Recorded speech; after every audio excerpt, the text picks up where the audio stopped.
Hi, this is Ben from 561 Music Podcast. Right now, we're trying to get 1,000 subscribers on YouTube. It just helps us get out there more. It also enables us to monetize the podcast, to make it better, do more advertising for it and things like that. Subscribe to the podcast and hit the notifications button. That would be doing us a really big favor. Thank you very much.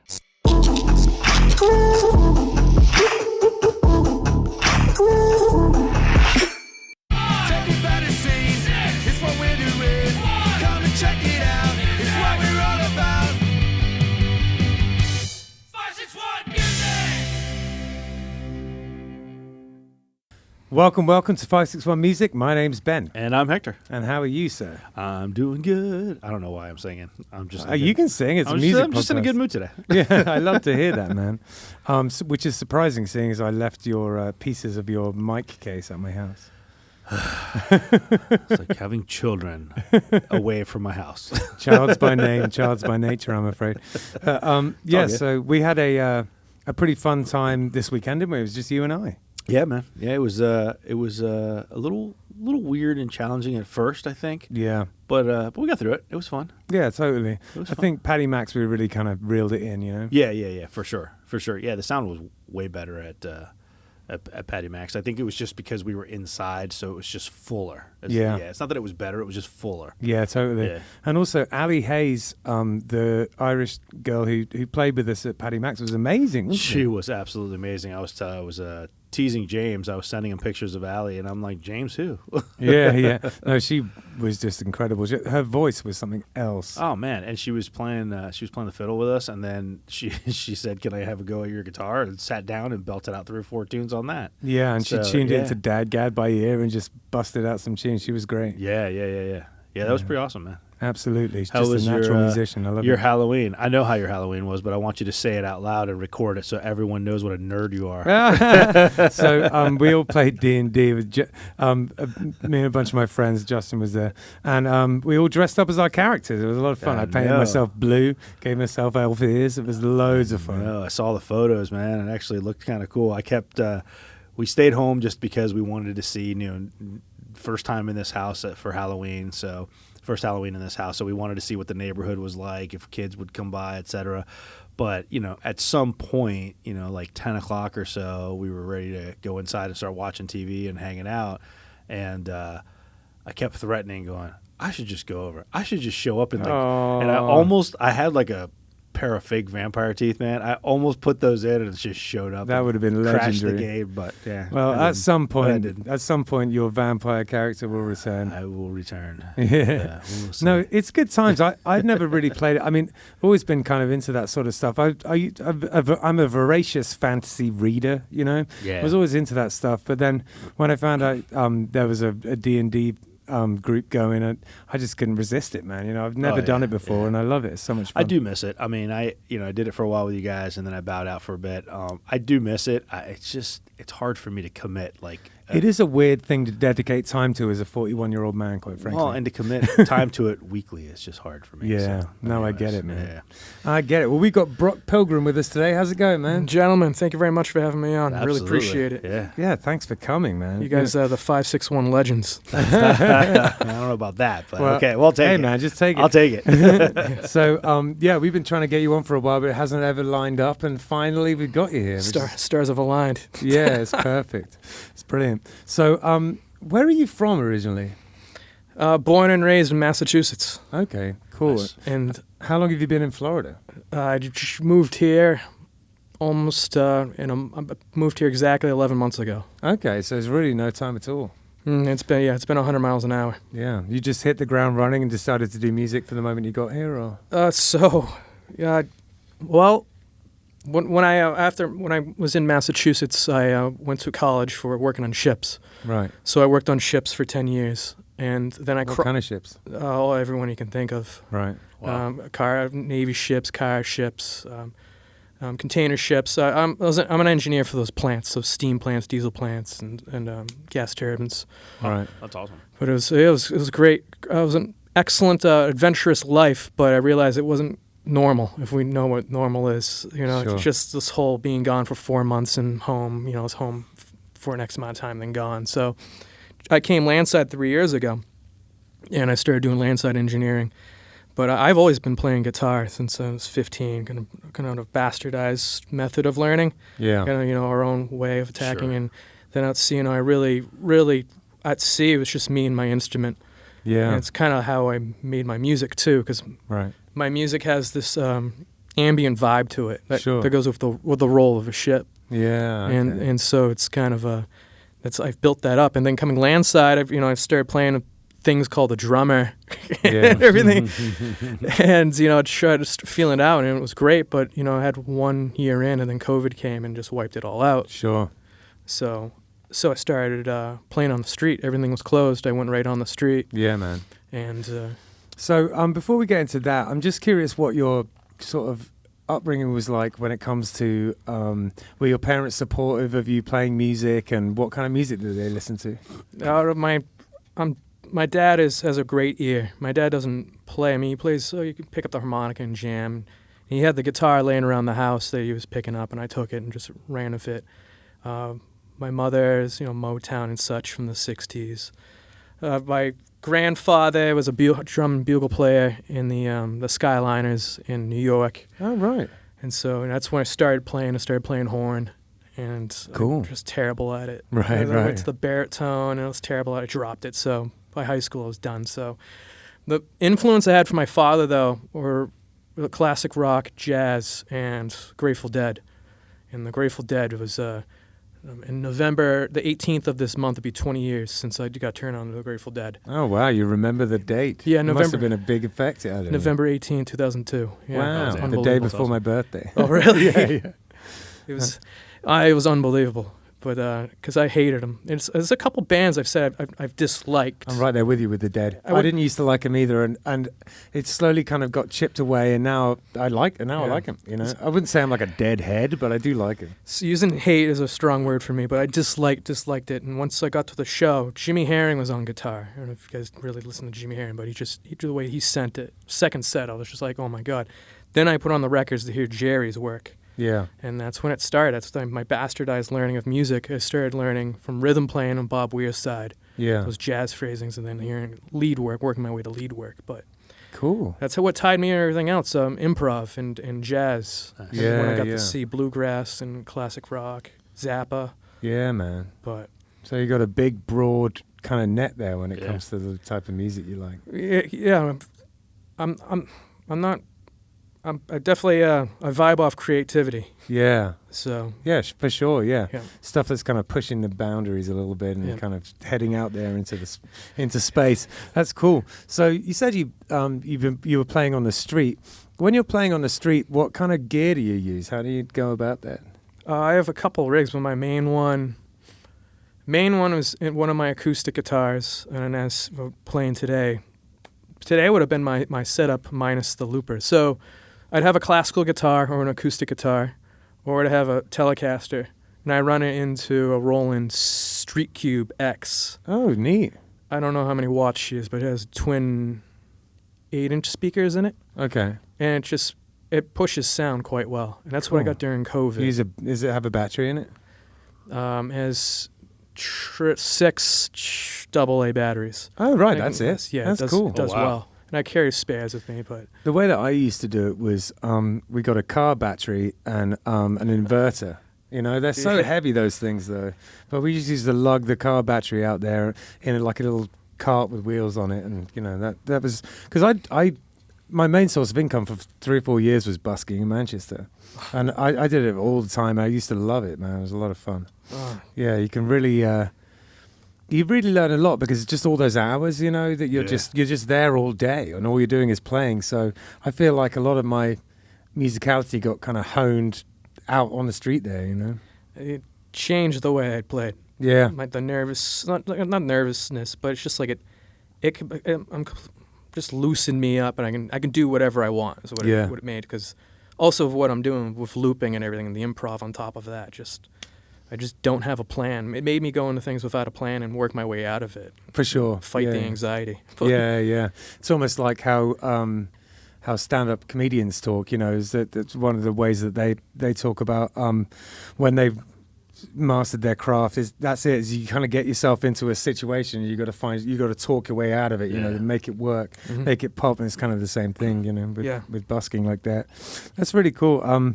So you use the looper when you're busking then? Absolutely. And you just bust stuff over the top, yeah. That's what happened. I used acoustic guitar, then I go into a looper. That's my Boss RC20. So it's like one of the first generation double pedals. Yeah, sure. Love it. Yeah. But also it restricts what you're gonna play. Yeah. Of course. So I took that, and then it was last year I decided I had a problem with my neck and nerves in my arm. Oh no. I had to take off from work, and I just said, you know, let me just. I think I'm gonna hit the road and travel. It was like a whole shift in life right then and there. Yeah. I sold everything, sold the house, sold all my belongings, and I bought a camper, filled it with select instruments, got rid of most of my stuff. Yeah.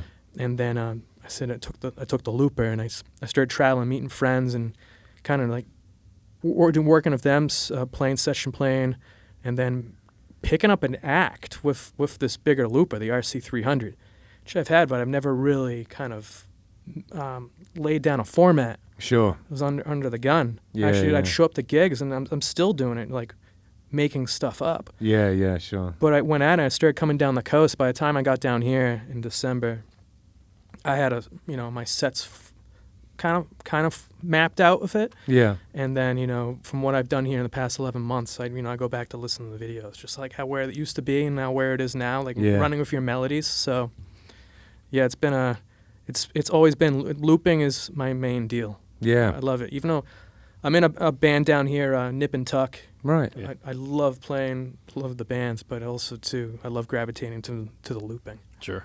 No, it's a lot of fun, and you can do so much cool stuff with it. I got that RC600 recently. Ooh. Been having fun with that guy. Yeah. That's a beast, yeah. You can do all sorts of different stuff, and it's got the effects on there and everything. Okay. Yeah. And that's what I use when I do solo gigs. I've actually got one coming up on Sunday at Guanabana. So I'm going to use it for that. Any problems with it? I know that some people have been saying they have problems, but so far mine's been fine. Okay. Yeah.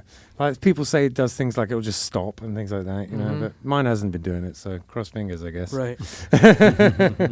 I tell people like, oh, should I get because you have 3 extra tracks now on the RC600, but I'm just like, the 300's been around for 10 years. Yeah, for me, it's just like, I'll use this as my the gig one. It's proven. Yeah, exactly. No, totally. Yeah, so far so good with it, honestly, and I don't really use it to its like maximum capacity, so I'm probably not like overloading it. You know what I mean? Mm-hmm. I only really used the 3 on it, and the effects was the reason why I got it, because the bass sounds better than the one on the 300. Ooh, okay. It's actually sort of like warm and sounds right. So that was really the main reason I got it. And I picked up a 505 like 5 or 6 months ago. It's still in the box. I haven't even touched it. That's good. So sad. Have you seen the looping battles of those? Yeah. Oh, it's crazy. Yeah. Some people are just off the chain with that stuff. No, it's crazy, man. Because that's mainly for vocals, right? Yeah. I mean, it's more. The controls are more hand controls than they are foot pedals. There is a foot pedal for it, adapter, which I have that as well. But every time I look at it, every time I get like a couple of extra minutes and I go, oh, I'm going to pull it out of the box and see what's going to happen with it, I look at that thing and then just go, yeah, nope. It's just so intimidating. It's awesome seeing where they came, because I used to go to shows for Keller Williams. Yeah. And what he had there, the whole monster off to the side. Mm-hmm. And now what he's using now, still pulling off the same gig. Yeah. That's when I saw that. When I saw him using the RC300 as gig, I was just like, this is it. I can do it. If you ever get a chance to see Ricky Bobby locally, no. He's the lead singer for The Shake, but he does the solo stuff under Ricky Bobby, under the name Ricky Bobby. He's really good with it. He uses the 505. It's just like incredible, the stuff he does with it. Yeah, he does it kind of like the same way that like DJs and beatboxers use it. It almost looks like he's fiddling around with a mixer. Well, he's got his guitar on him, and he like, it looks, I mean, obviously looks are deceiving. What he's doing and what it looks like to us are probably 2 different things, but I swear to God, it looks like he's hitting all these buttons and dials, and then it looks like he strums like twice and then reaches back over and hits another set of buttons. And it's, there's like 18 layers going on, and you're like, how did that happen? I saw you touch your guitar twice. You know? Yeah. He's really quick at it. He's sweating. He's so good at it. Yeah, if you ever get a chance. In fact, if you get a minute, go back to our episode where we had him and he did a solo performance in the front of the green screen. It was just epic. Yeah. It was just epic. He's killing it, that guy. Yeah. So when it comes to your own music, do you have a... where are you at with it all? What's going on with your music at the moment? You're about to release an album, is that right? Yes. So I'm always working on material on the side, but I'm not playing it on stage because it's kind of difficult for the looping. But I've been taking my tunes that I wrote on the ships and finalizing them. Right. And then, after finding out about you individuals in this and how you have a recording studio and everything else, meeting Yaz, Justin, friends of I take lessons with Frank Xtel. Nice, he's a cool guy. I worked with him for 10 years. He beats me up. That's when I moved down here. I said, I want to play at these great places, and the way is I have to do jazz theory in the background, and I've almost been seeing Frank for almost a year. Yeah, Frank doesn't mess around, man. It's the most I don't know. It's the amount of discipline and regiment behind it. I really appreciative. It really puts good order to my music. Yeah, excellent. Vocals wise, working with Sarah Blass. Sure, yeah. And that's how we met, isn't it? Because you came in here with Sarah that day. And she showed me the facility. And I'm like, oh my God, if I want to I want to record here. And yeah, so wicked. I spoke to Justin, and he set me up with Yaz. And I came in here working with Yaz. Never met the gent. Just sat in the studio, and we just went at it and started laying down this music. My music now, where I'm at, is shifting gears because I'm now with work. I'm doing a lot more traveling. Right. And so I'm not getting the stage time. So I'm going to shift gears for social media. Right. And I've always been in the social media game. I've really pulled back on the reins. I'm always experimenting. Yeah. There's people have their processes, but you got to know your product. Yeah. I knew how to use it, and gain following and all that jazz. But now I'm shifting, and I pulse the market, see how it reacts. And I'm making this album. It's really going to be ambient music for reels. Right. And, instead of using one, there's one art which is capturing the sound. Yeah. Then there's a second art which is capturing your film. Yeah. Which is having two arts is amazing. If you could put a third in there. So one art is the music. Second art is going to be video. Third art could be doing drone work with that video. Oh, yeah.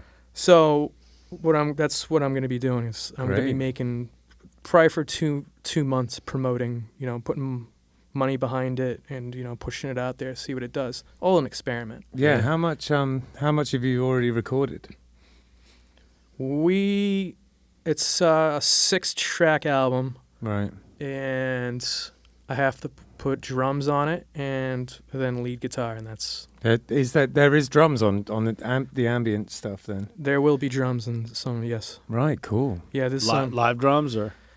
Yes. Yeah. Nice. And do you have drones running through it already? No, I'm acquiring the footage for it. I'm not going to be filming it. Oh, sorry, I didn't mean the actual flying drones. Yeah. I meant like the... That'd be good, but I'm going to be cutting that out, and I'm going to be fast-tracking it. Right, just going to see how it works. I'm really interested to hear some of this stuff. I love ambient music. Yeah. I went through a huge phase of just listening to ambient music, actually. It's like a lo-fi vibe, but not with like a lo-fi sound, like that laid back. I like just really laid back. If you think of a ship at sea, ships actually are really slow when they hit waves. They come over slow. And when you're like, after working all day, come up to your room, 6 p.m., 7 p.m., and you're there running scales, no matter what, you're going to be... end up playing to that metronome. Sure. That's what it did to my... Yeah. And then I'm in Logic Pro, and I had my recording gear on the ships, and I would just, have like a cathedral reverb, I'm slapping off of. I'm always playing off the full sound of my guitar. Great. And so with this, we're capturing it with... most of the guitar work is done with a Fender Vibrolux, the Marsh. Didn't you say you had a Marsh, the Springfield? Yeah, someone stole it, yeah. Sorry. Sucks. They're really nice. And I had my Telecaster plecked up at Wolf Guitars there. Yeah. And I'm like, this is unbelievable. And I'm looking, so I'm building a 65 Deluxe right now. Really? And I'm like, well, I'm going to finish this, and then, don't jive. And then this whole thing about the album, I'm like, no, I need a dependable amp. Sure. And I played her, never played through 10s really. I'm just blown away by it, and I took it home and I'm playing it. Then I got my songs down, I'm speaking to Yaz, bring it in, did a step with twin miking, and I wasn't hearing this sound before. I love the sound of her. But as soon as I put those headphones on, it like changed the way I was writing the music. It just started changing course. So, it's going more off the reverb and just that echo. Yeah. With subtle sounds, of Spanish guitar in there.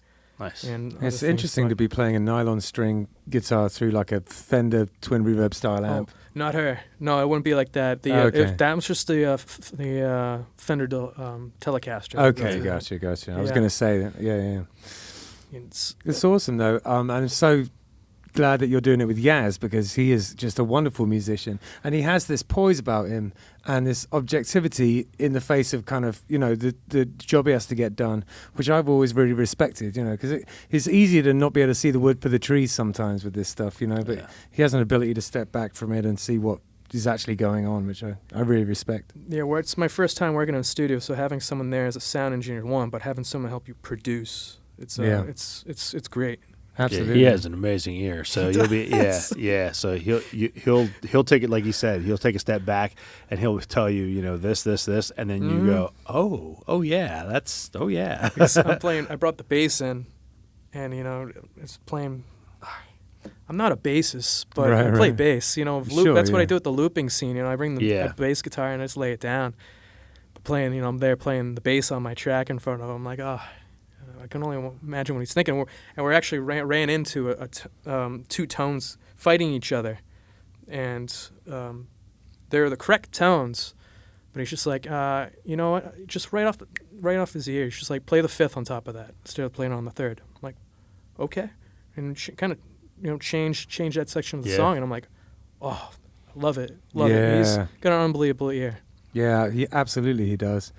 So, are you looking at a kind of a release time, or is it just when it's done?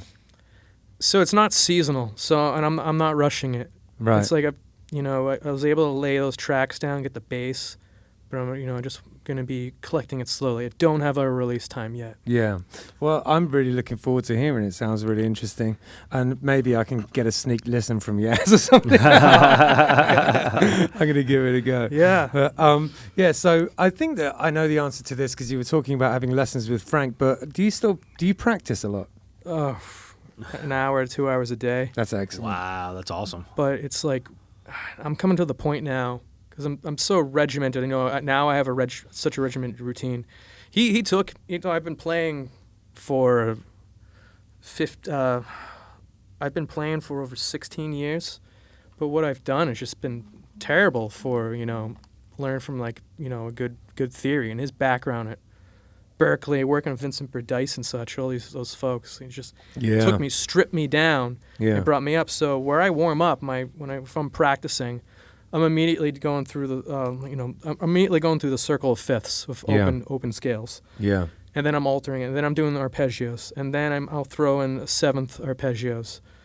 And then I'll start working my way up the neck. I'll get into etudes, and I'll do that week's homework.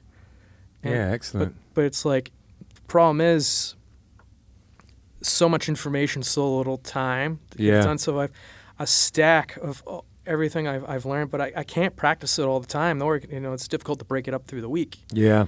Keep up with your all right. Do your seventh dominant seven arpeggios, but then all of a sudden you got to lay into your harmonic minor scales right now. Yeah. I'm like, no, he's a fountain of knowledge, and at times it's rather overwhelming. How much he knows.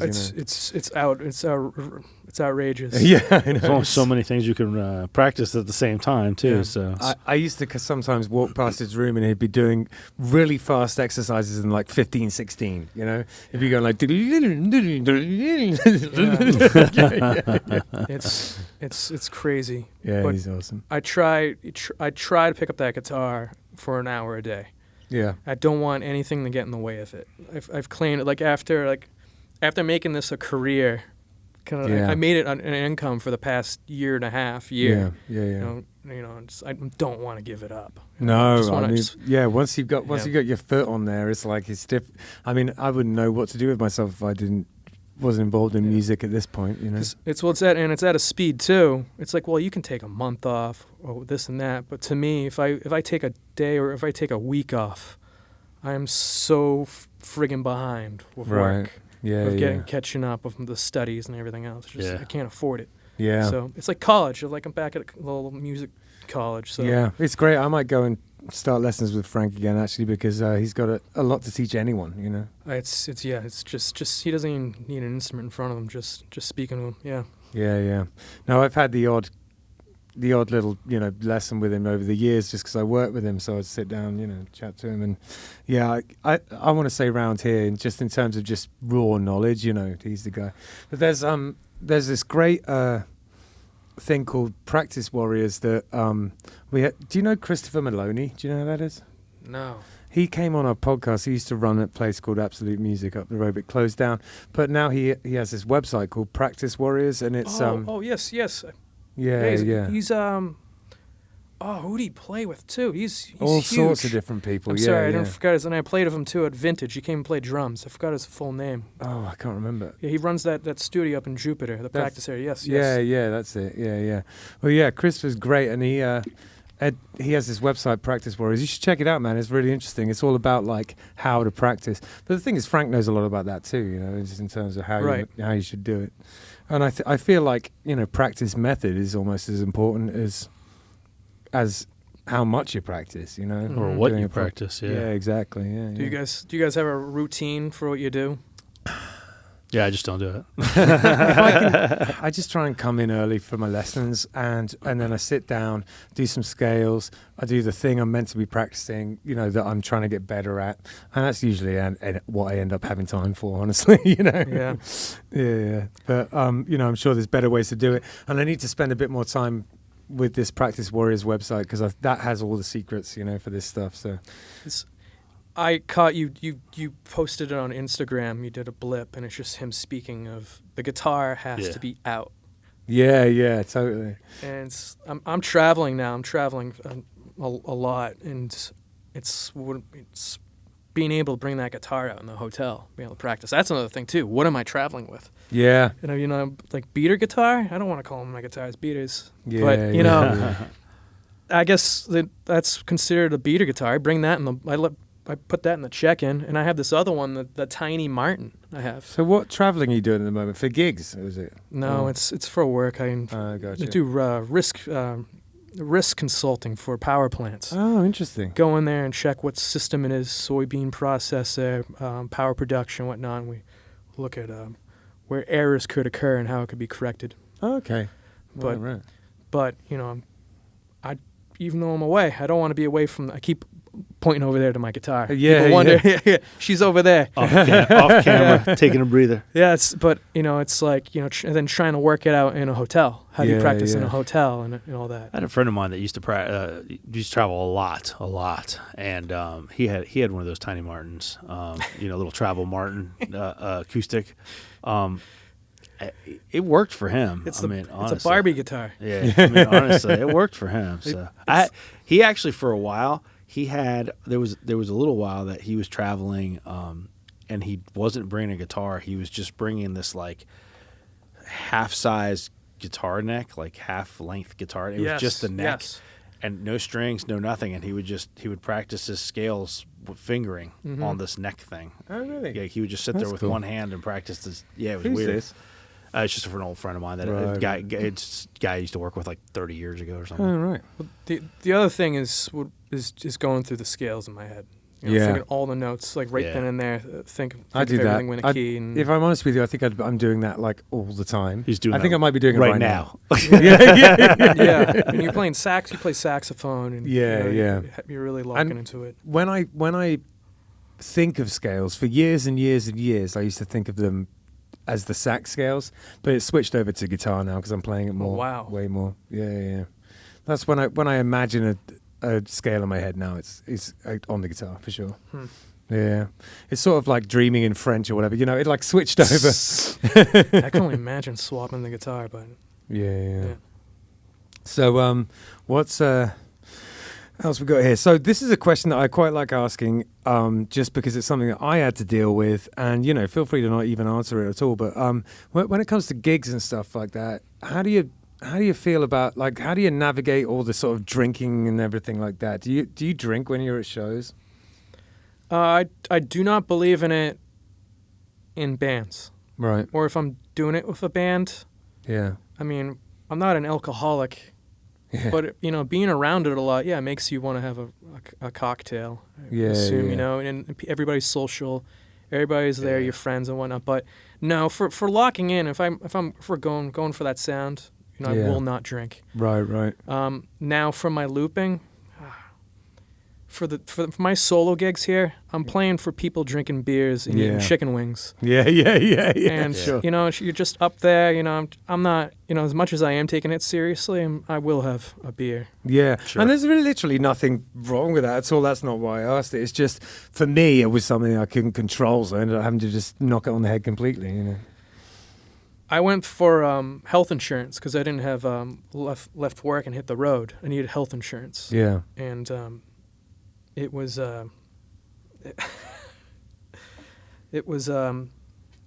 I was called when I was enrolling in it. I was being called and interrogated. Because they were like, what do you do for work? I play music, this and that. And I had all these calls if I drank or everything. They I wouldn't be insured. Oh my gosh. And no, I'm sorry, not being insured. It was like they want to know how much I drank. Right. Oh wow. Right. And I'm like, everything's normal. They're like, yeah.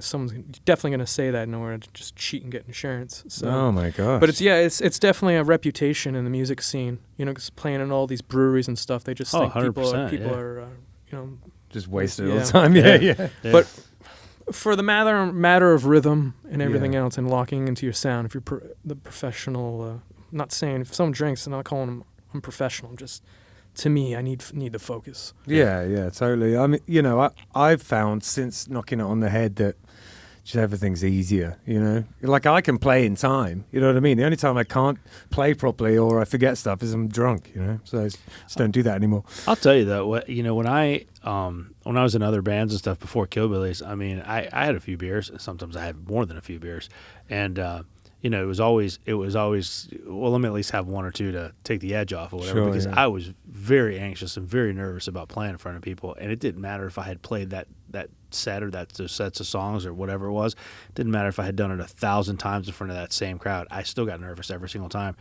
When I started Killbillies, James and I don't drink when we play Killbillies. Ben doesn't drink. And I never asked him to. No.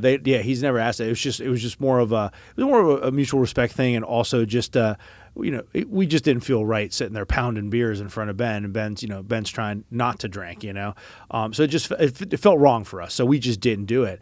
And the first few gigs I was like super nervous and super whatever. And now it's like second nature. Now I just get up, I just play. We always have a good time. We're always laughing. We're joking around. We're whatever. You're sort of over it at this point. And it never even occurs to me that like, oh, I didn't have that drink to take the edge off. Like, I don't know. It just doesn't bother me anymore. Yeah. I always pull the plug on it. I'll stop for months. Really? It really changes my view of it. Sailing too. It was like, I'd be not drinking for 4 months. Oh, of course. Yeah. But, it's and people like, don't sailors drink? Oh, not in the Alaskan tankers. They kind of got a bad reputation. Captain Hazelwood there. Yeah, totally. But it's like I don't know. It's interesting as socializing without for sure. the booze. It is certainly, and it took me a long time to even be able to do it at all. I don't think I'd ever get back to that point where I just want to spend hours and hours and hours talking about something inane with someone in a bar sober. Because part of the fun of that is that you're sort of half out of your mind. You know what I mean? It's just not even really fun. It's supposed to be lunacy.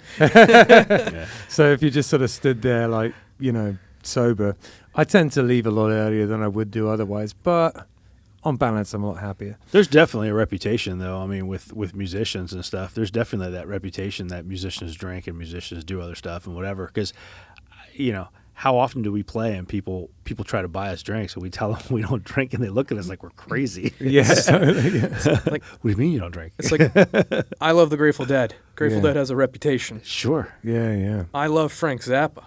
Frank Zappa's reputation is you do anything in the band, you're out. Yeah. Really? And, I didn't know that. The way Zappa played. So my favorite years was 73 to 75. Right. And it's like that they were so friggin' tight. Yeah, It was yeah. for a reason. But I did listen to an interview recently. So was it, I think the bassist is Tom Fowler. The Fowler twins,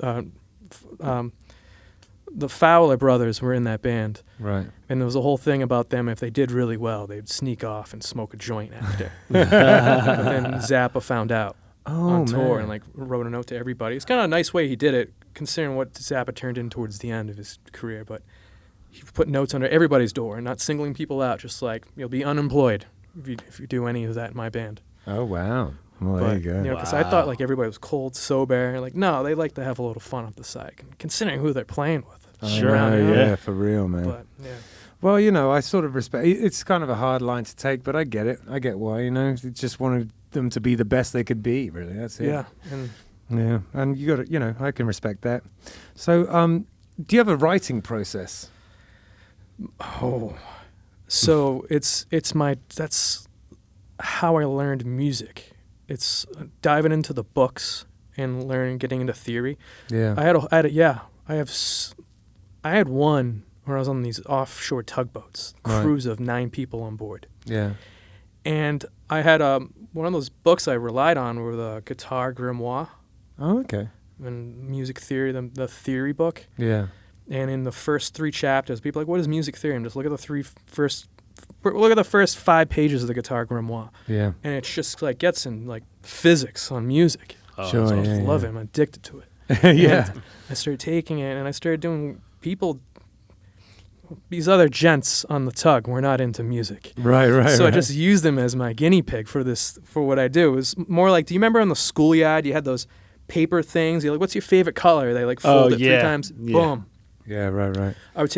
They would tell me like 5.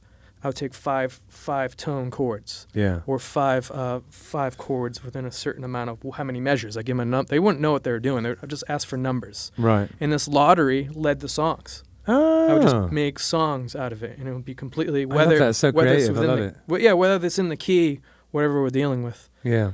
And that's how I'd write songs. That's amazing. Yeah. I take that and shift it even more. Just like asking people a random question, I'd link it to something. Yeah. I could write anything. Really, we could write anything. But if someone say like, I can't say that I'm blocked in writing. Yeah. I could definitely sit down with someone. We can write something right now. Yeah, for sure. But it's what I've been leaning towards though is my practices. Right. And my practices open this other dimension. Right. I'm like, wow, I like the sound of that. It's melodic. We'll tie this and that. Yeah. What I was doing, the first song I played, first song I'm gonna play. Yeah. That song is a harmonic minor warm up. Oh, right. But then I started running with it, Right. and just built up to that. And I started playing on stages, started collecting melodies and other things to it. And it's like, all right, well, are you gonna put lyrics on? I'm like, no. Awesome. I'm just gonna leave it like that, and I leave the rhythm in there, and then I cut into other songs wherever I go. But Yeah, that's really interesting. And when I put this question into these questions, I was just hoping people would come with like interesting answers, because there's been all sorts of weird ways that I've like tried to write songs in the past, and it's nice to hear I'm not alone in doing it, and that because most people, me included, in general, just kind of they'll put whatever ideas they have while they're driving into their notes or into their voice recordings, and then they'll end up just hashing a song out. But over the years, I have tried to employ more interesting ways to write songs, and I love this idea of just getting a bunch of random numbers. I feel like we need to just like once a week put a random question on Facebook for Killbillies, like name 5 chords, and then name whatever, give us write this, that, whatever, and then after about a month or 6 weeks of questions, we'll just sit down and take all that information and just write a song. Yeah, totally. yeah, it's really smart. Yeah, take it, build up an obscure chord, and find what you want. I like that. Absolutely. It's really interesting. So have you ever had anything, I know that you're going to have a good answer to this because you've done a lot of street performing, but when it comes to like strange things that have happened while you've been playing, you got any good ones? So I'll give you an example. A pigeon landed on my head one time when I was playing a gig, and the amount of times that I've had like street people try and like trick me and take my money is just unbelievable. Oh. So. It's like not really. The closest I've been to that's down here. Yeah, okay. It's kind of mixed crowd in Clematis. Yeah, for sure. Yeah. And it's I haven't had it happen. No, I mean, actually, okay. Bad things. I haven't had bad things. Okay, got any good things? I don't have wild stories. I just have like bachelorette parties and people jumping in and everybody partying. Yeah, okay, yeah, that's a good time. When you get like a group of people who are having a party come along, that's always. They good. just want to take over and like sing with you and everything, or. Yeah. Yeah. Well, it's like I'd invite them in, or they know a song, I bring them in, and it's like it's I don't know, it's such a great time. That's cool. It totally is. We were almost gonna. We had this idea to busk in Memphis. Yeah, and we never did yeah. It. In Memphis, you have to be permitted, and you have to be. There's like all these rules, and you have to like.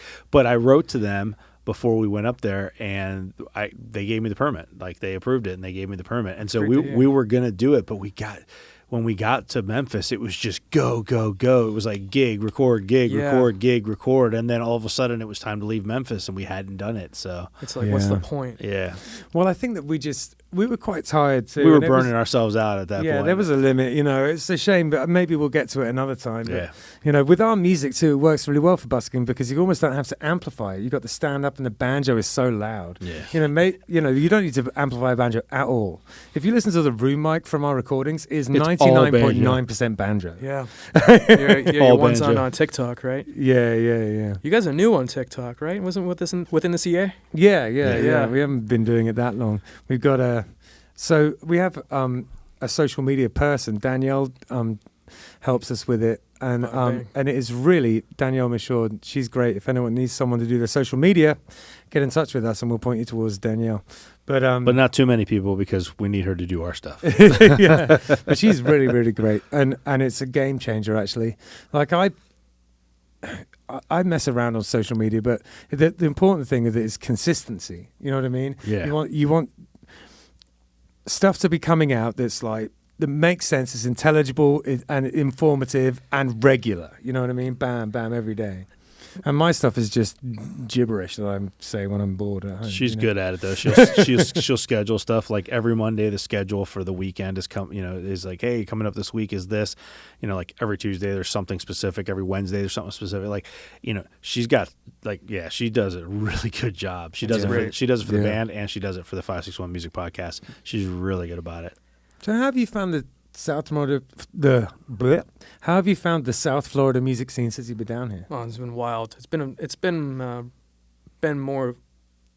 a family. Man.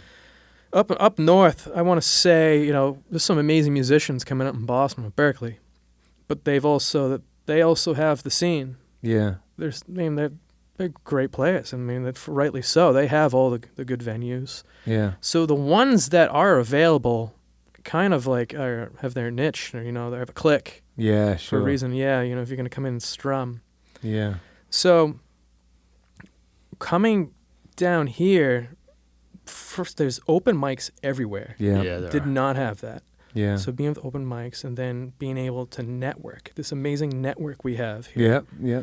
And then finding there's just so much opportunity. It's really nice to hear you say that as someone who hasn't been here that long, because that's how I feel about it too. But I just sometimes wonder if I'm wearing rose-tinted spectacles. But no, it is great, isn't it? It's cool. Yeah. It's wild. Now it's hard. These places, I had to hustle to get into these the big places, but it takes a while with some of those. Yeah.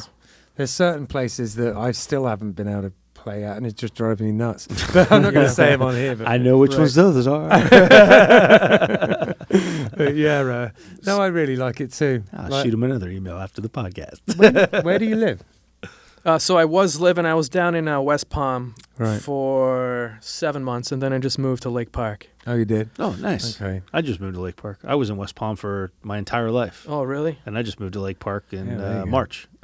I really want to move. All my friends live in Lake Park at the moment, so I'm trying to persuade my wife to move to Lake Park. Lake Park, Jupiter, Tequesta. Yeah, man. It's wild. And then getting south, I mean, going south of West Palm. Like, I wasn't playing in Lake. I was playing down in Delray. Yeah. Delray, Boca. Yeah. But I wasn't down in, I didn't get any gigs in Lake Worth. Okay. You know, Well, the thing about Lake Worth is that there's quite a lot of musicians who live there, and none of the bars want to pay. You know, like the same amount that like other places will. Yeah. And it's almost like there's more competition for the gigs or something. I'm not sure what that's about. But it's like, you know, because it's so fun down there and there's always people hanging around and stuff. But it just doesn't seem like, you know, that you're $50 to $100 a man less in Lake Worth than you're everywhere else. You know, I don't know why that is. I still am planning on busking there. Yeah, They tell that'd me be a not- lot of They fun. told me not to. They're like, don't, you know, this and that. I'm like, I did see Yeah. someone chasing someone down the street with a machete once. yeah, So I be got warned prepared. about that, yeah. Be prepared. Yeah, they'll we were talking, you and I were talking before the show about West Palm and, you know, busking laws and stuff like that. I do know that Lake Worth cracks down on that. Oh, really? They unfortunately view it more as Panhandling or- yes, panhandling or a nuisance than anything else, which I don't understand. But that's how they view it, so they do crack down on it more. Right.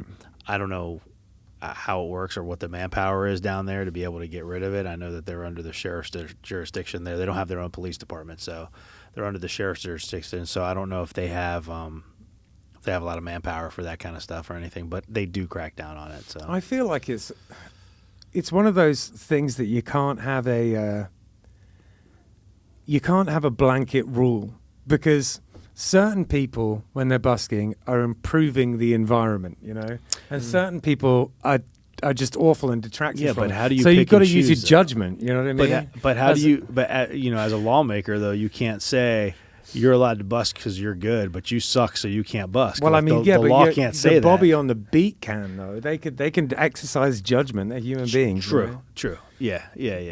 So anyway, that's my view. I don't know what the actual For those law of is. you that are not from England, the Bobby on the beat is the police officer walking down the street because, you know, Ben speaks English, but it's not English. No, it's English. It must It's be real wrong. English. It's not our English. It's real English. It's the English that, like, you know, the Bobby English is on named the after. beat. I've never even heard that. I knew what it was, but I had never even heard that. That's great. I'll go to places and people will say, don't do it. They'll, you know, you'll get a fine. And I'll go speak to the police and they'll say, you know, you got to go to town hall, get a permit. Yeah. Others say, well, I don't know. So then I'll just finally go down to an area that I want to play, and then I'll see what's going on. Yeah. Cars Yeah. going by, absolutely just like blaring music that people are like all upset about. Yeah, And yeah. such. So I'm like, the volume, you know, and they're there like on a Friday, bumper to bumper. Yeah. I'm on Clematis and doing burnouts in front of the police. Yeah, sure, yeah. Just Yeah. the cops right there, right next to him. Just like, oh, it's fine. If Yeah. you're letting that go by, let me strum. Yeah, Like, really, I know. Yeah. I've done a little bit of busking on Clematis before, and I did it down by City Place with my saxophone. I actually made quite a lot of money doing that. Mm. Yeah, I think possibilities. the bigger issue with the cities is that they're either in a lot of cities, I think there either isn't a busking rule or law in either, you know, for or against, or the people working there don't get that question asked that often, so they just don't know, and they Yeah. don't know where to find the information. And so, like you said, you know, you go to, you know, City Hall, and, you know, somebody tells you have to go to City Hall and get a permit. You know, maybe a police officer tells you have to go to City Hall and get a permit. They don't know. You know, Yeah. the officer doesn't know if that's really the case or not. That's what they're assuming. And then you get to City Hall, and City Hall shrugs his shoulders and goes, yeah, I don't know. I've never heard of a permit for busking. So, you know, it's like, what do you do? Yeah. You know? So you're not wrong in just saying, I'll just show up. What's the worst Yeah. that can happen? They slap me Yeah. on the wrist and say, go home. You can protest and everything. Why yeah. can't you strum? Yeah, Sure. I've been asked to leave a couple of times, but it's usually after you've been there for quite a long time anyway, you know. But I haven't done it consistently enough to become a nuisance to anyone, so I don't know what that, you know, where that gets you. But Saxophone would be perfect. I'm saying it's just like, Just out there laying down jams. yeah, exactly. See, I can't busk, man, because I got to bring like a semi truck for my upright bass. You know? I was So the song I'm gonna play is one of them. The ending song is "Careless Whisper." Oh, really? All right. Awesome. Some people are like, how'd you get into that song? Well, there was that video on YouTube 10 years ago of a guy just walking with no shirt and the saxophone. You remember yeah, that? Yeah. And playing it. And then I was traveling overseas, and I picked up a clarinet. I was learning the clarinet just to play the song. You know? Oh, sick.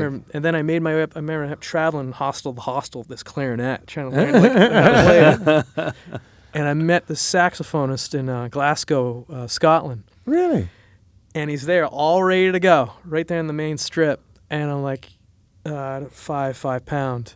Hey, I'll give you £5 if you can play the Careless Whisper thing. He's like, no, I can't. I'm like, oh, you can't play? He's like, no, I can play it. I just effing hate it. Yeah, and I'm like, £10? He's like, no. And I'm like, my thing is, if I could play the saxophone, I ended up doing it on the clarinet, but if I would just play that constantly on the street to screw the people, man. Well, you and I could bust it out someday, man. Yeah. We'll go busking and sax and guitar. It'd be fun. That'd be awesome. People ask Ben all the time when we're out playing, when we start breaking down, there's always somebody that comes running up to Ben. They're like, I don't suppose you could play Careless Whisper. I always give him a few bars. Well, they'll throw money in the, they'll throw a 10 or a 10 spot or something in there. He'll play a few bars. I mean, who am I to blow against the wind? I'm not the kind of person who doesn't do stuff like that. I got turned on to this intimate music. Usually I wouldn't listen to R&B. Usually I would not listen to Hall & Oates. Yeah. And I got so turned on to it. That's what I do at my gigs. Right, Careless Whisper, Hall & Oates, other like just slow songs. Like I love it. Yeah. Well, listen, you got my mouth watering to hear you play some music now. So why don't we listen to it, and we'll come back and chat some more after this. Sounds good. 561 podcast.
I feel so unsure as I dig on and listen to the dance floor.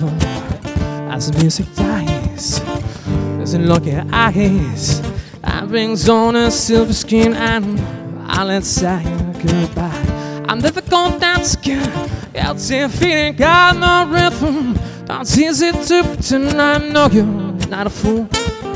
Should know better not cheat a friend. I see a chance and I've been given, so I'm never gonna dance again.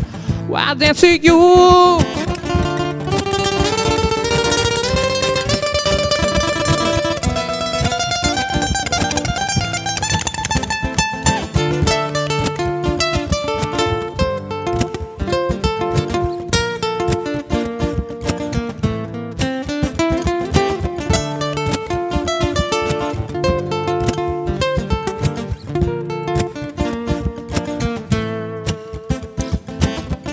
Could never man the careless whisper of a good friend into the heart and mind and the rest of the sky.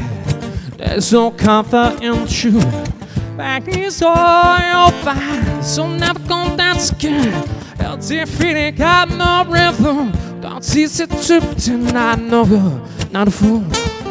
Should know better not to cheat a friend. I see a chance and I've been given, so I'm never gonna dance again. Why dance to you?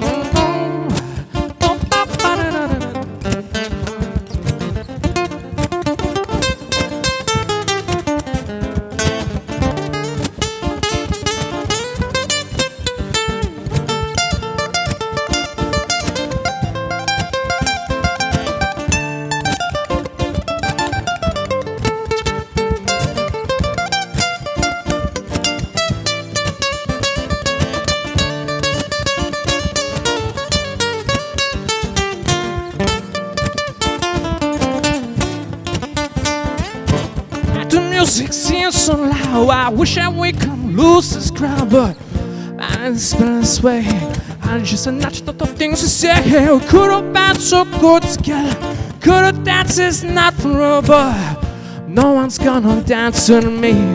Now please stay here. So I'm never gonna dance again. Guilty, got no rhythm. Oh, it's easy to pretend I know you're not a fool. Should know better not cheat a friend. Oh, I see a chance and I've been given, so I'm never gonna dance again. I dance to you.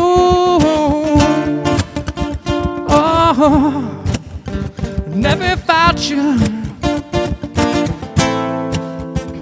I say whoa, oh, never found you. See, I'm there. Till Gabon, that's Gabon.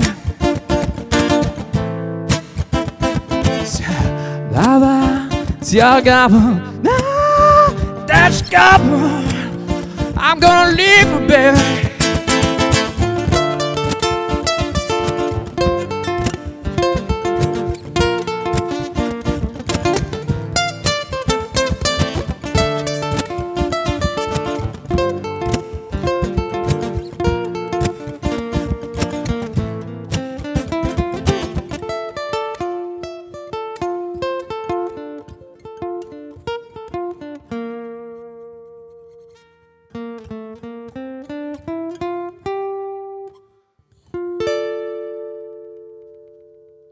.561 Music is brought to you by Handlebars Bar and Grill. It's a biker bar in Tequesta, and if you're driving up US 1, you come across it on the right-hand side. It's a little bar there. It's bright yellow. You can't miss it with the handlebars on the sign. And it has a long and storied history. It's been there. It used to be called Judy's, and it was run by this guy Victor, who sadly passed this year, R.I.P. Victor. And then my father-in-law took it over, and he's doing a great job up there. There is a bike night every second Thursday of the month, and there is a jam every fourth Sunday of the month. If you're interested in that kind of thing, it's just an all-inclusive, any kind of music, any style, any ability type of a jam. And there's great beers on tap, and their wonderful food. Bernsey, the chef, does a fantastic job. If you're interested in classic cars or classic bikes, there's always that kind of stuff hanging around there. It attracts that sort of a crowd because it's called Handlebars Bar and Grill, so it makes sense. And yeah, you should come swing by. It's definitely a local spot and has a lot of character. And there's people who have been going there for decades and decades. It's one of those places that's a part of the furniture in Tequesta, and you should definitely come check it out. I booked the music for the place and love doing it, and I was a part of helping set the place up, and I'm a huge fan. And anyone who is interested in biker bars, or even if you've just never been to one and you're curious about what a biker bar is about, you should go and check out Handlebars Bar and Grill. We are also sponsored by Oasis Root.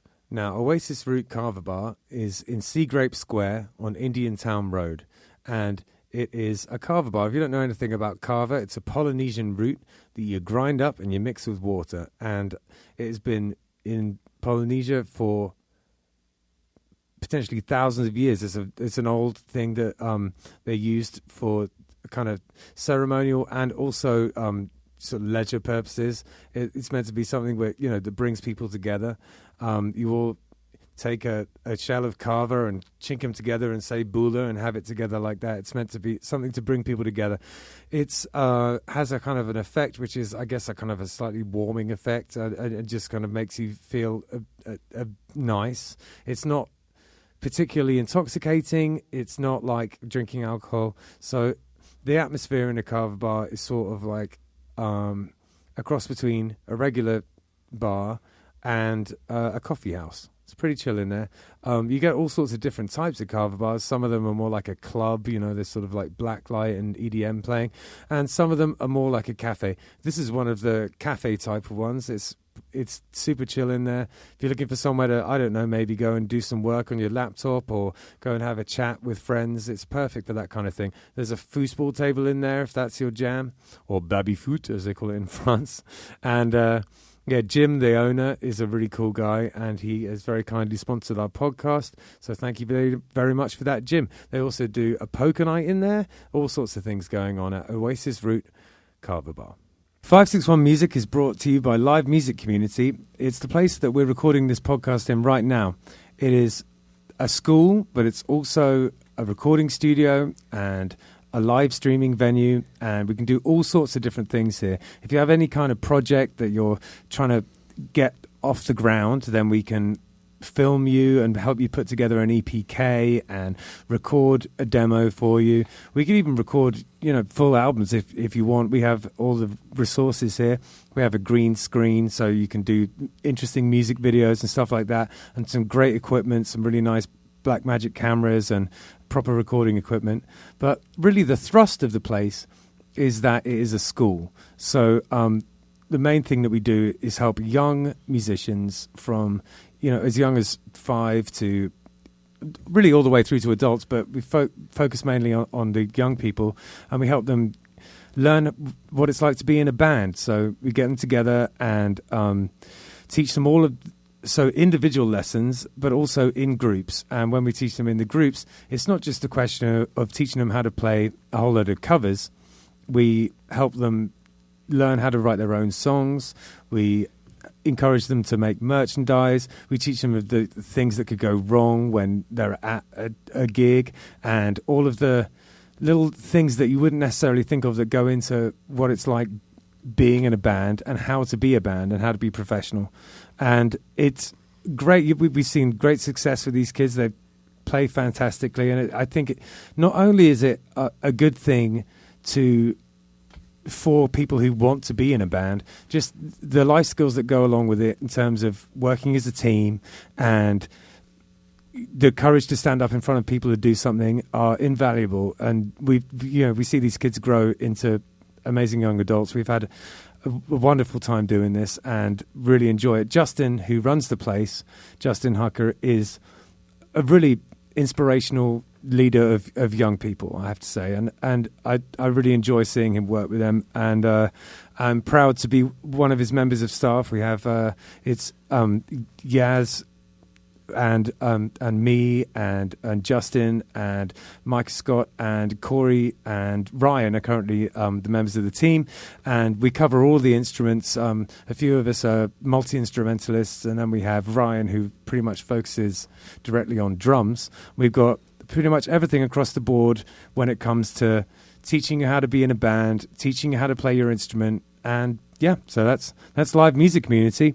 Come by and check us out. We are at 9091 North Military Trail, number 8, and it's Palm Beach Gardens, Florida 33410. So if you're heading from West Palm Beach north on Military Trail, as soon as you go past North Lake on your left, just tuck into the first little plaza there on your left, and it's in the corner. Come and see us. If you just want to come and have a look around, we're open from about 2 p.m. to about around 8 or 9 or most days of the week, and then there's usually someone hanging around here on weekends too. So anytime you want to swing by, just come and see us, or if you want to give us a call, look us up online, just write Live Music Community and all of our details are there. The number is 561-951-6902. All right, thank you very much. So, seeing as we were just listening to an ad about Live Music Community, which is where we are sitting right now, could you tell us if you've got any advice for aspiring musicians starting out in the game? Any instrument? Yeah, just, in general, I would start by knowing each note you're playing. Don't just go for the G chord and just say you're playing the G chord. Know every note you're playing. Right on. Yeah. Say it as you do it. Just make it a habit. To know every note, and it's going to help you expand on that instrument. That's actually pretty good advice, and something that no one has said before. Yeah, as soon as it came out of his mouth, I was like, "That is genius. That would help me. That would help me learn my fretboard so quick." Yeah, exactly. Like, why do I need to know GBD? Why do you need to know the 135? Yeah. Of the G scale. And then also couple that, now this is going to sound hoaxy, but get yourself a really loud metronome. Yeah. Don't get the quiet ones on the phone or anything. I got this Japanese one off Amazon for $20. I got the wood one, Yeah. Yeah. But anything that's really loud, and then, have that. I mean, that's good advice for a drummer, because I have no advice for drummers. Right, yeah. But, yeah.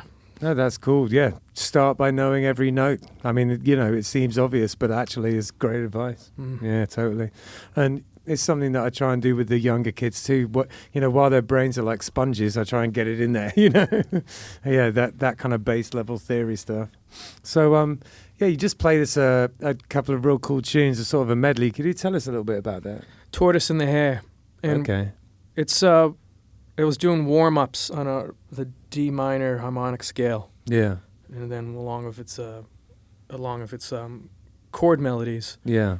And then I just started working with the loop, and it just built into Tortoise, starting off slow. Yeah. And then turning into the Hair. Yeah, great. Awesome. And then it just so happens that it raises the BPM up a little faster than what's going to be for Careless Whisper, but I just do the transition right in there and speed it up.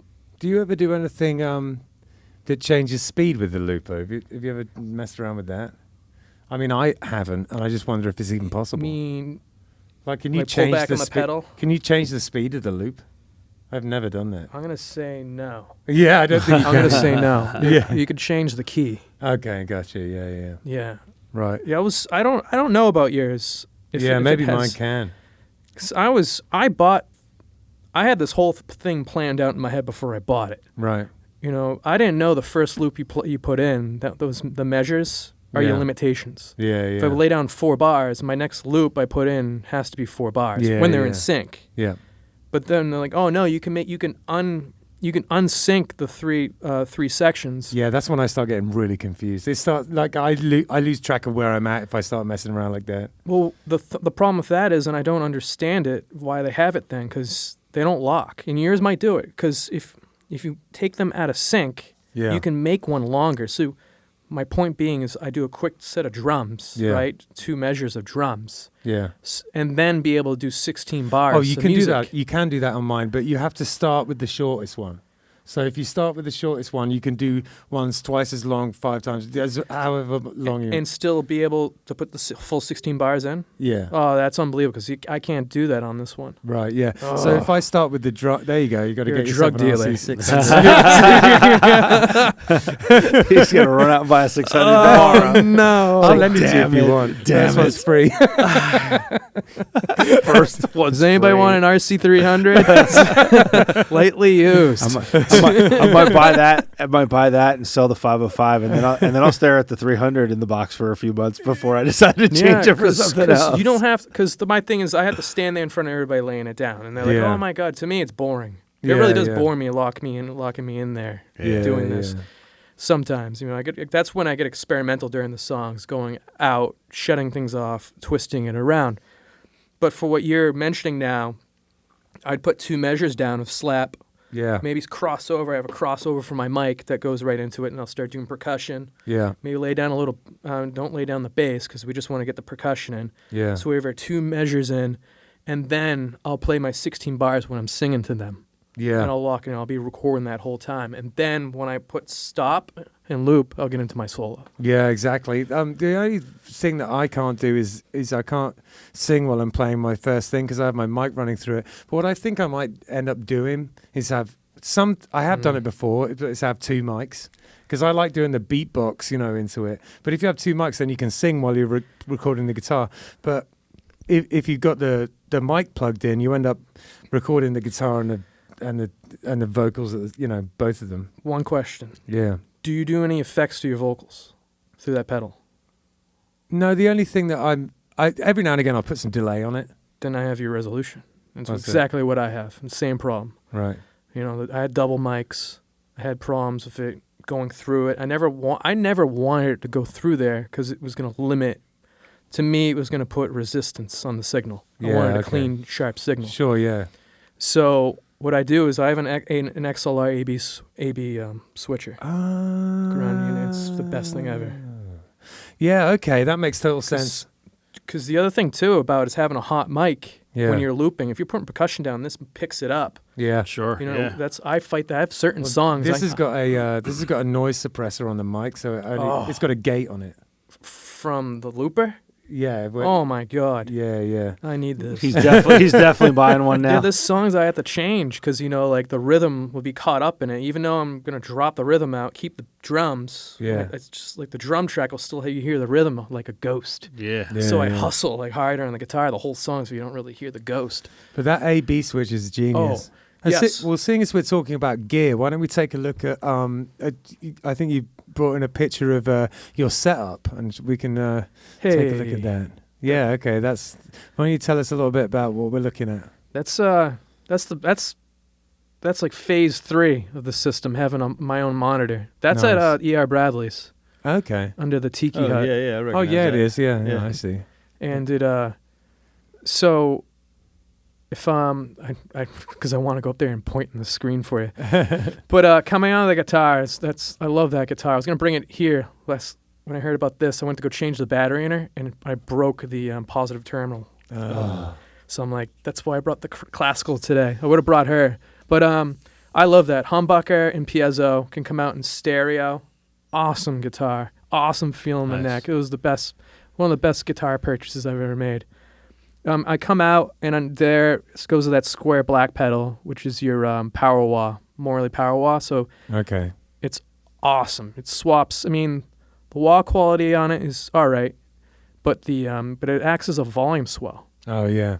So what you can do with that, just the control you have immediately. Yeah. Going through the board, even after that board, in between you see there's 2 pedals. That's my AB switcher and a volume swell. Yeah. That volume swells after the board, so I can have full signal driving the pedals. Yeah. And not limiting them, and I just control the volume with the volume swell. Oh, nice. Yeah. And do whatever crazy thing I want to do. Yeah. But I come out, and the first pedal on the right is the Sound on Sound by Electro-Harmonix, the Freeze. Yeah. It's kind of I love the freeze pedal. I have one. I use it in every other song in Killbillies. It's like I had it because my thing was before the looper, or if that thing we're discussing where I couldn't put down. Maybe I put down a verse, but I need a bridge, and so I'd comp with the freeze. Yeah, I have like yeah. comps things in there, but I have a lot of fun with her.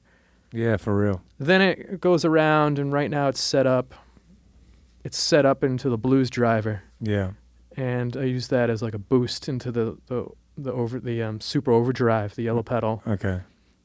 And then it was going into a Mootron, an envelope filter, the Trutron, but now that one has the Strymon pedals. Oh, sick.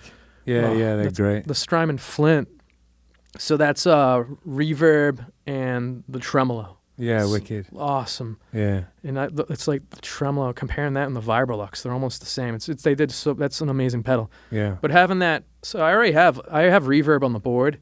Yeah. But when I want to double up on reverb, I'll use the reverb section of that. I leave it as like a deep haunting reverb. Nice. But after that, it's my girl. That's the Space Echo double pedal. Right. And it's just like the best tape echo.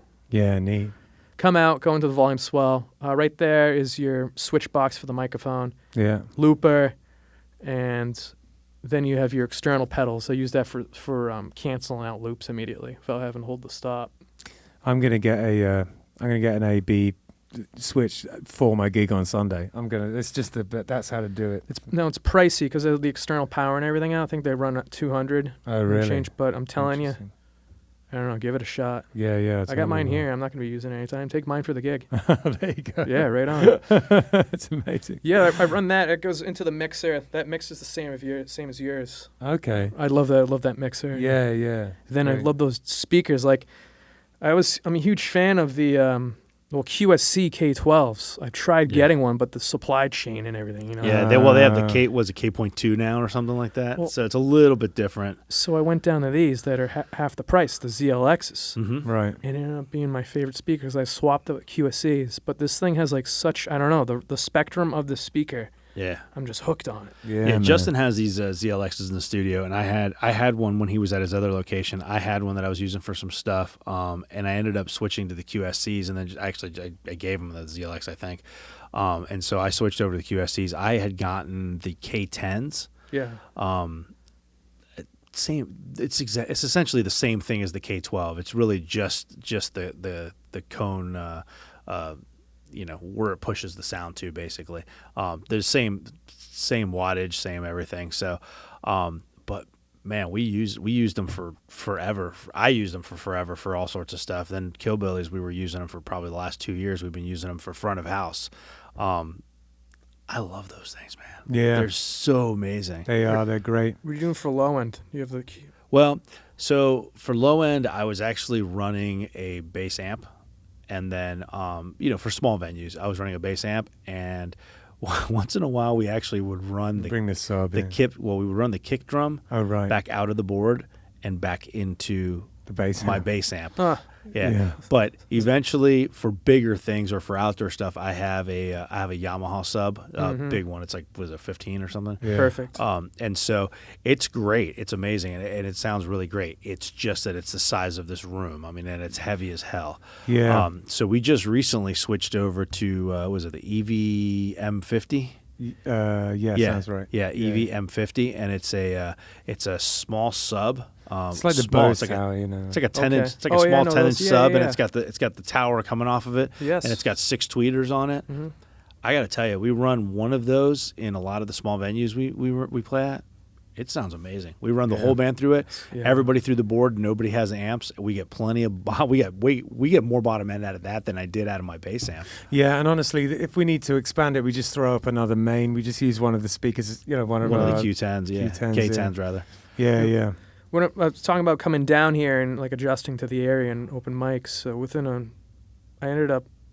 They need an individual for an open mic, so that's what I ended up doing. Within a month here, I started running my own open mic at the Brew House Gallery, Yeah. in Nice. Lake Park, and then I ended up doing sound. And I knew how to like dial in a board. I was learning sound engineering, but I got up to speed. I started doing sound. I was doing sound at that venue for 4 months. Oh, wicked. Yeah, yeah. But I love that place, man. But it got me into, just completing the sound. So I ended up purchasing the Behringer XR18. Right.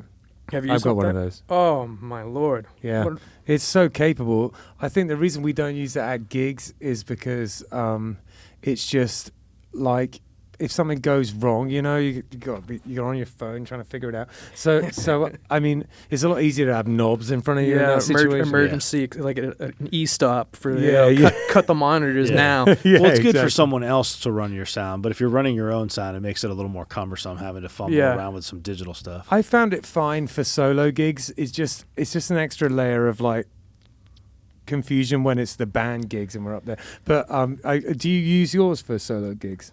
I do it for doing sound for bands. Oh, you do? I mean, in the end, you should have a guy doing sound. I mean, like it's gonna sound good no matter if you're good at your sound.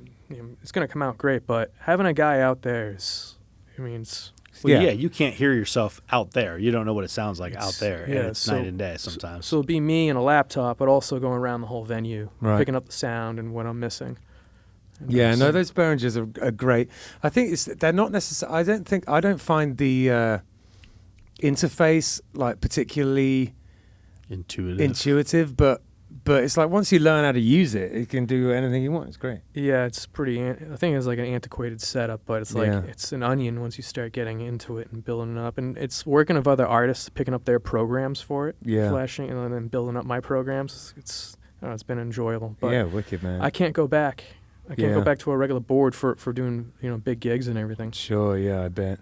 But no, it's awesome, and also I can tell that you're sort of you have an engineer's mind too. You just the way you talk about things, you just have this sort of calm quality about the way that you explain things. Where I'm pretty sure you know what you're doing. I'm passionate about it. Yeah, I'm really connected with it. Yeah, that's awesome.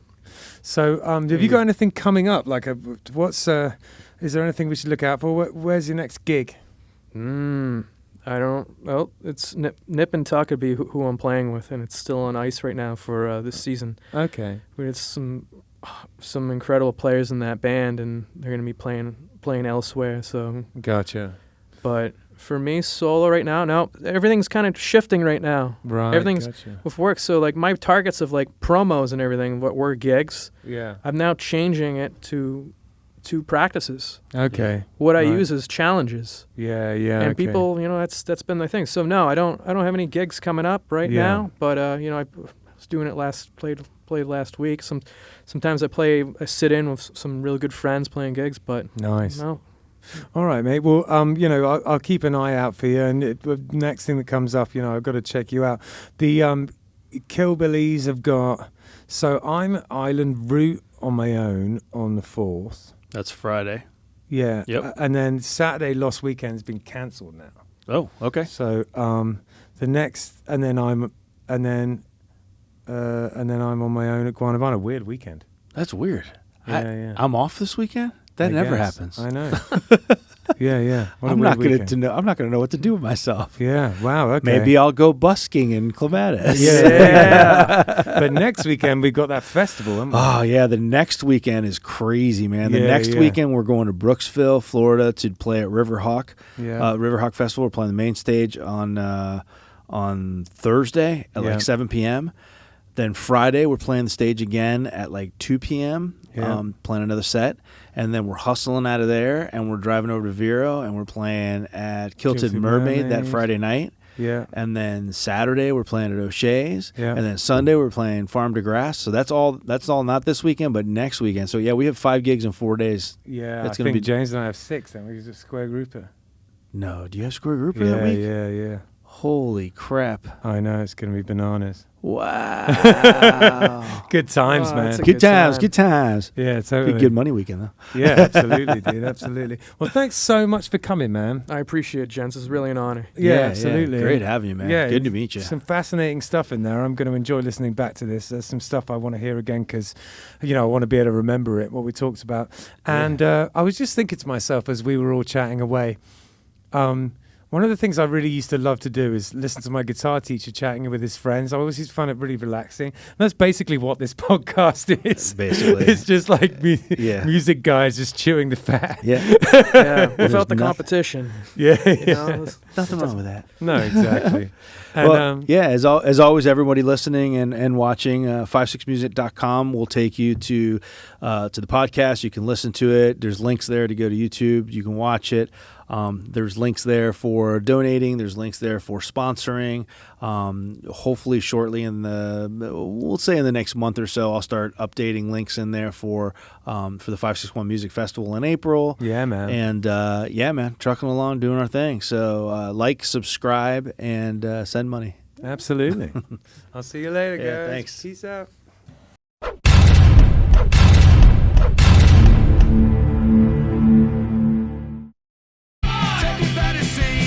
It's what we're doing. Come and check it